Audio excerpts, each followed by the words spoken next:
Vous écoutez l'épisode 8 du podcast Business en spa et esthétique, l'œil de l'expert avec Christelle Lee.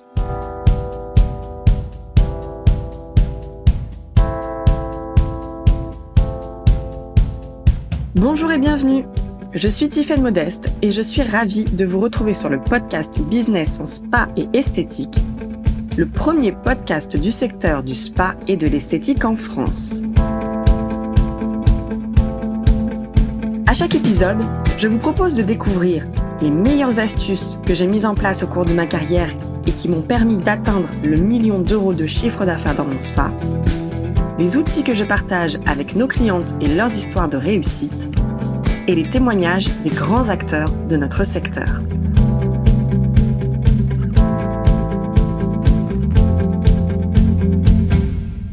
Alors, cette semaine, j'accueille une nouvelle invitée de marque sur ce podcast, puisque certains d'entre vous la connaissent déjà, et pour d'autres, cet épisode est l'occasion de la découvrir. Il s'agit de Christelle Lee, formatrice spécialiste de l'épiderme. Alors, Christelle est esthéticienne depuis plus de 20 ans, et elle a fait grandir ses compétences et sa carrière pour devenir experte facialiste et spécialiste de la peau. Christelle gère au quotidien son centre, donc elle a un centre de soins sur Bordeaux, et elle a construit également des programmes de formation pour aider les esthéticiennes à se spécialiser dans les soins de la peau. Donc Christelle, pour moi, est un très bel exemple de professionnel de notre secteur qui a pu faire évoluer son métier en approfondissant ses connaissances de l'épiderme et en créant sa propre méthode de soins. Donc elle va donc nous raconter comment son métier d'esthéticienne a évolué. Bonjour Christelle.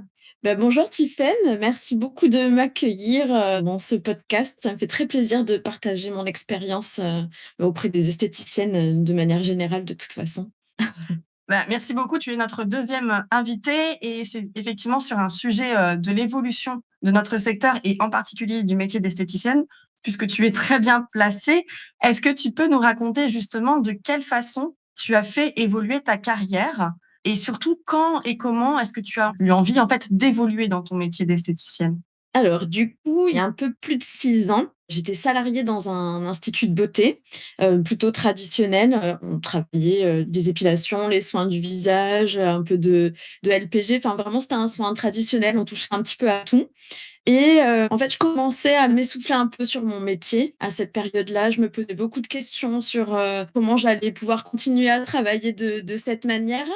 J'arrivais à un point où, je remettais un peu tout en cause, ma façon de travailler. Je voyais que je bloquais sur des résultats, de peau, malgré le fait que les clientes, elles avaient beau, faire tout le nécessaire avec les Mmh. soins cabines, les produits. Je supportais plus les clientes ou les clients d'ailleurs. Tout m'irritait en fait, dès qu'elles arrivaient un peu en retard, dès qu'il y avait une petite réflexion. Donc ça remettait un peu en cause ma motivation, du coup mon chiffre d'affaires dans l'institut, du coup la relation avec mon employeur. Enfin, c'était une période, un peu de remise en question. Mais en même temps, je me voyais pas faire autre chose que de l'esthétique parce que c'est une vraie passion. Donc, voilà, je me posais beaucoup de questions sur mon avenir dans ce métier. Et en fait, est venue comme ça avec une discussion avec mon employeur sur une formation pour un peu, comprendre la peau, comment faire évoluer nos soins. Et donc on s'est formées toutes les 2. Ça a été une remise en question totale. On a travaillé différemment dans l'institut. Ça nous a reboosté d'ailleurs à toutes les 2, hein. Et puis en fait est venue, l'ouverture d'un centre de soins à côté de chez moi, de là où j'habite. Et je me suis dit: «Pourquoi pas les contacter, pour travailler avec eux?» Alors ça a été, un vrai challenge. Je suis vraiment sortie de ma zone de confort parce que enfin, je crois que c'est beaucoup d'esthéticiennes, hein, qui souffrent de ce problème de légitimité. Je m'étais dit: «Mais Mmh. comment moi, esthéticienne, je vais pouvoir aller m'installer dans une maison de santé?» Avec des kinés, médecins, podologues. Et puis je me suis dit: «Bon, de toute façon, pour y arriver, il faut essayer». J'ai contacté un peu au culot avec, la voix tremblante, j'étais très contente de tomber sur le répondeur de la personne pour la première fois d'ailleurs, parce que je me suis dit: «Ouh, je l'ai pas eu en direct». Et puis finalement, j'ai eu un super bon accueil, on m'a dit: «Go», et puis, j'ai foncé dans cette installation où je me suis, concrètement, spécialisée dans les soins de la peau. Mais c'est vrai que j'ai eu une période un peu compliquée, avant cette formation qui m'a reboostée parce que je me sentais plus bien dans mon métier et j'avais C'était besoin d'un renouveau, quoi. Ce qui te manquait, c'était quoi? C'était des connaissances supplémentaires, des outils supplémentaires? Tu parlais de ta frustration quant aux résultats. que les soins, je pense que vous travaillez avec des marques de cosmétiques peut-être professionnelles. C'était cette frustration-là qui causait en fait ta démotivation, vraiment liée au résultat? Ouais, je pense que ça a contribué pour beaucoup par ce manque de motivation, parce que mes clients avaient beau me suivre, me faire confiance, j'avais beau leur vendre leur routine beauté, elles avaient beau venir faire les soins, être assidues, et cetera. On bloquait, on n'avait pas de résultat.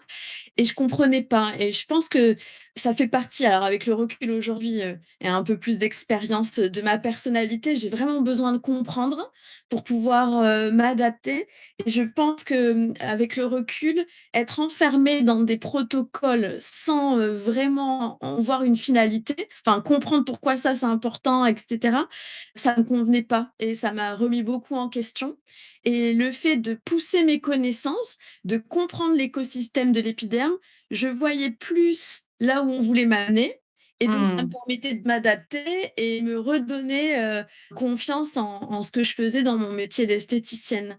Donc ça a été un vrai booster pour moi, et je crois que ça, c'est la clé vraiment, de comprendre pour s'adapter, peu importe la spécialisation qu'on veut faire, hein. Moi, c'est la peau, mais peu importe la spécialisation, je pense qu'il faut vraiment, et ça, c'est mon mantra, ma façon de travailler pour les esthéticiennes, être éveillé dans ce qu'on fait.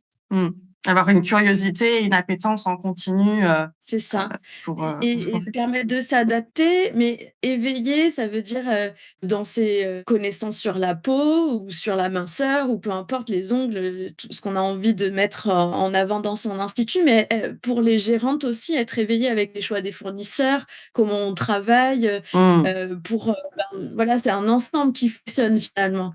Être en Exactement. cohérence finalement avec, ses convictions, sa manière de travailler, et cetera. Oui. Alors justement, lorsqu'on est en école d'esthétique, si on repart Oui. du constat, on va dire, des professionnels qui sont diplômés et ça arrive peut-être au bout de plusieurs mois ou quelques années. Mais si on repart à la base, lorsqu'on est en école d'esthétique, on apprend à réaliser des soins, à faire des diagnostics. Je mettrai des guillemets, sur le mot Oui. diagnostic à ce stade. Mais toi, justement, tu as été plus loin. Est-ce que tu peux nous détailler ce que tu as recherché ou ce que tu as appris en plus ou de différent? Peut-être parce qu'il y a peut-être eu des discours différents entre ce qu'on nous apprend en école et ce que toi, ensuite, tu as compris ou tu as appris sur le fonctionnement de l'épiderme en particulier? Ah bah, oui, effectivement, aujourd'hui, il y a quand même un vrai décalage. Bon, après, je pense que c'est pas, propre, au métier de l'esthéticienne, hein, le Mmh. décalage, scolaire et la vie professionnelle. Je pense que ça fait partie, des problématiques des métiers professionnels, en général. Mais il y a un vrai décalage entre, effectivement, la prise en charge qu'on apprend à l'école sur des soins du visage, notamment sur la peau grasse, hein. La définition d'une peau Oui. grasse, en général, ça fait débat, en général, en formation d'ailleurs, et le terrain. On est presque, si on s'éveille pas sur cette prise en charge-là des soins de la peau, que ce soit d'ailleurs pour la peau grasse ou pour, le vieillissement de la peau, on pourrait contribuer justement à provoquer des imperfections durables sur les peaux de nos Mmh. clients. Donc ça a été, une vraie découverte. Quand on comprend l'écosystème de l'épiderme, ben, finalement, l'importance, du film hydrolipidique, du pH, de la flore cutanée, ben, tout devient logique, et comme c'est logique, on a confiance en soi, dans ces protocoles, et on vend facilement, même si Ouais. on n'est pas, enfin, moi, j'ai eu toujours beaucoup de mal avec la vente, mais en conseillant, je vends et j'ai plus de résultats parce que c'est un travail d'équipe. Donc en fait, de comprendre vraiment cet écosystème, la logique de cet écosystème, bah, c'est ce qui m'a permis d'aller plus loin dans mes résultats finalement.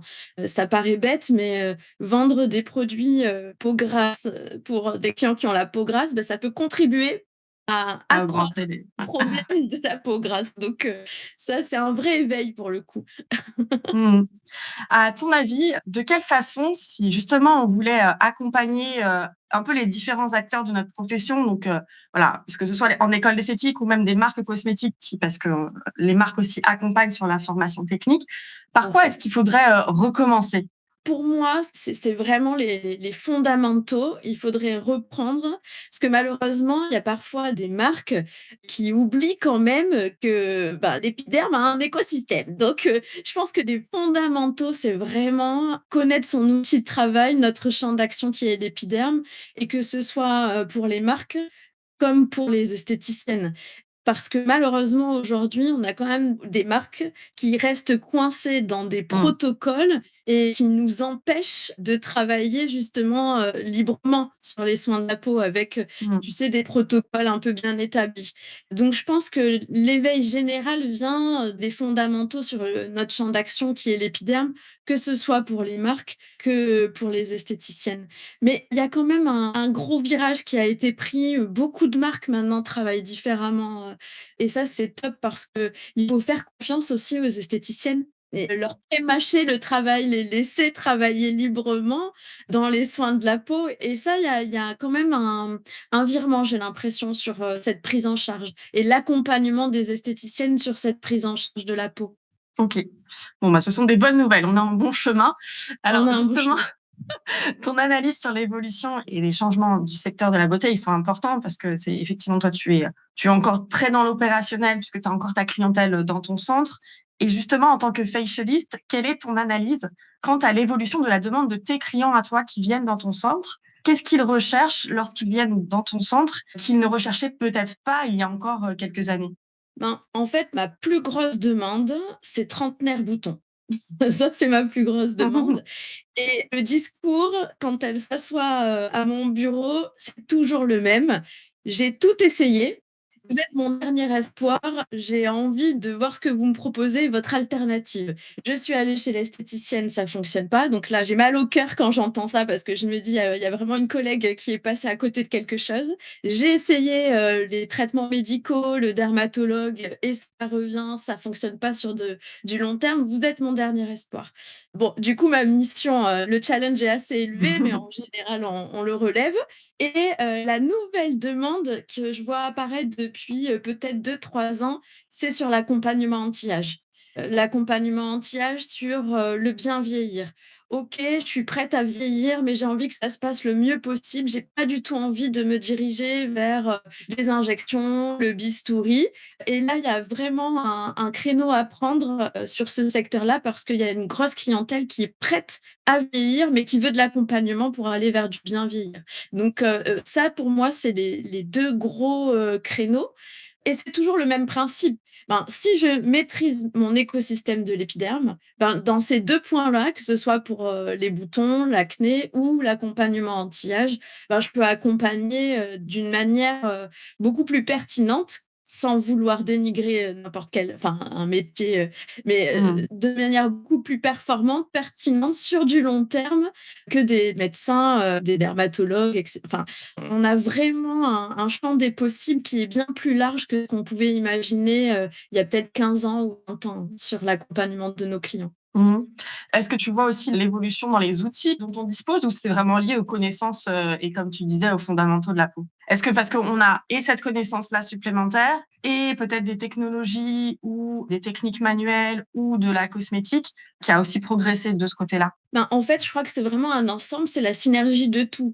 Comme je le disais juste avant, effectivement, les fondamentaux sont les connaissances. Parce que si je comprends là où je veux en venir avec des technologies, je fais aussi le bon choix d'investissement des technologies parce que l'offre du marché est grande et malheureusement, on n'a pas toujours des fournisseurs bienveillants. Donc, il faut être Mmh. éveillé aussi sur ces investissements. Et c'est une synergie de tout, mes connaissances, mes technologies, mes techniques manuelles, c'est vraiment l'ensemble qui permet d'aller plus loin en termes de résultats et notamment sur de l'accompagnement anti-âge. Il ne faut pas être enfermé dans une technique, c'est vraiment une synergie qui nous permet, d'aller plus loin et c'est le principe de la tendance du moment du facialisme.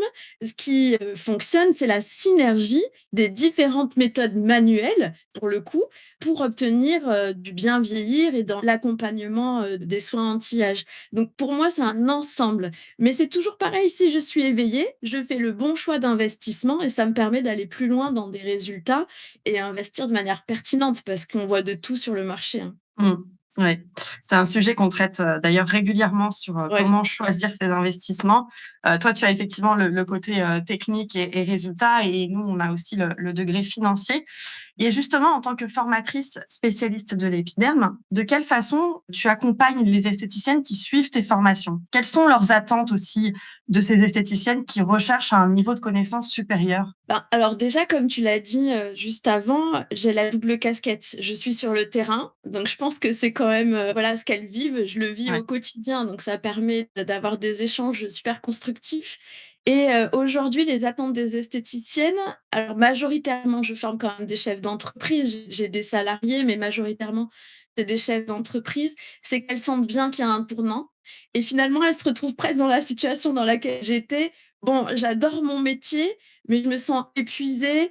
Voilà, j'ai pas envie d'arrêter, mais j'ai envie d'aller plus loin. Je veux des résultats, je veux comprendre. Et si je pouvais moins travailler, ce serait cool avec des soins plus rentables. Et donc, effectivement, je pense que ça passe par les connaissances, tout ça. Mmh. Donc, alors moi, j'ai vraiment à cœur d'accompagner. Alors ça, je ne mets peut-être pas assez en avant, mais les esthéticiennes, mes formations ne s'arrêtent pas à la fin de la formation. Mmh. Ouais. Super présente sur le après. Et en fait, leur recherche, c'est vraiment d'aller plus loin dans les soins de la peau et dans la compréhension. Elles ont envie de comprendre pourquoi il y a des boutons, pourquoi ça fonctionne pas, qu'est-ce qu'on doit mettre en place, comment avec mes marques, parce qu'on n'est pas obligé de tout révolutionner aussi, hein, pour avoir des résultats. Il faut juste s'adapter finalement. Mmh. Et après, en ce qui concerne la rentabilité, alors c'est pas mon domaine, hein, c'est plutôt le domaine de SBE, ça vous le faites très bien pour l'accompagnement des esthéticiennes, mais je pense que leur attente, c'est de travailler différemment, Mmh. mieux, avoir plus de résultats et gagner mieux sa vie. Et ça aussi, c'est un vrai tournant dans l'évolution de l'esthéticienne. Maintenant, elles arrivent à se positionner plus en chef d'entreprise. Et ça, c'est important parce que c'est assez, enfin, de mon point de vue, c'est assez récent quand même, ce positionnement-là, en tout cas. Ouais, effectivement, c'est un peu le discours de toute façon qu'on a mené et qu'on mène depuis, 2015 maintenant. Justement, quelles seraient pour, toi les 3 choses par lesquelles il faudrait commencer? Est-ce que tu as 3 recommandations que tu donnerais à une esthéticienne qui veut se spécialiser, comme toi tu l'as choisi, sur les soins de l'épiderme? Ben, déjà, je pense qu'en numéro un, c'est se créer aussi sa propre information, se faire, sa propre veille, suivre des personnes, enfin les bonnes personnes, pour faire un peu le tri sur savoir, qui dit vrai, qui dit faux, qui donne de l'information intéressante, pertinente. Faire le bon choix de la personne qui nous conviendrait le mieux dans cet accompagnement de l'expertise. Après, il faut aussi penser à se former dans des domaines, un peu annexes de la spécialité vers laquelle on veut aller. Par exemple, pour la minceur, ben, c'est pas forcément que des technologies. Il faut aussi comprendre le corps humain, la digestion, les cellules adipeuses. Pourquoi pas faire, des partenariats avec, ceux pour qui c'est déjà leur spécialité, la nutrition et cetera.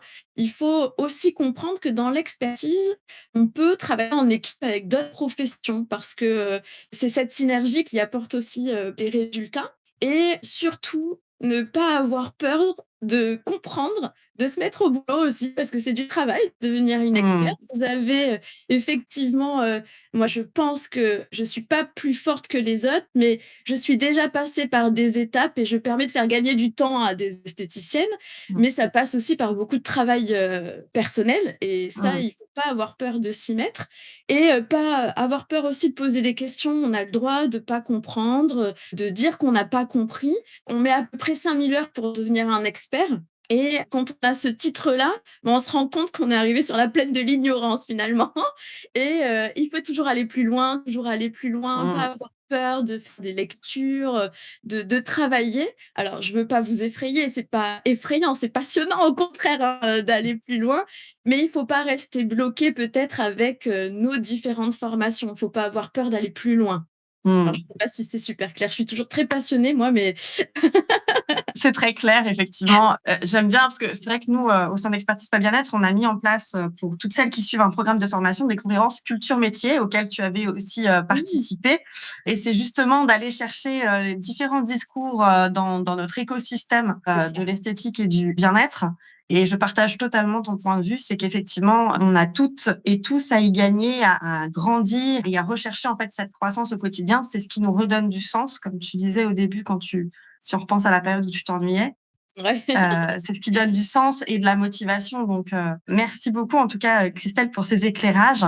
Bah, merci Je à toi, Tiffen. C'est toujours un plaisir de partager, pour mes consoeurs, esthéticiennes et il faut pas oublier qu'on a le droit d'être fière d'être esthéticienne.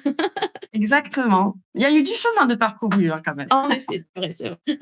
Merci Christelle. Alors, je le rappelle pour toutes et tous qui nous écoutez, vous pouvez retrouver Christelle Lee, soit en prenant directement rendez-vous avec Christelle pour un soin sur Bordeaux, ou bien en rejoignant aussi ses programmes de formation. Tu organises des sessions qui sont complètement en ligne et puis en même temps du présentiel.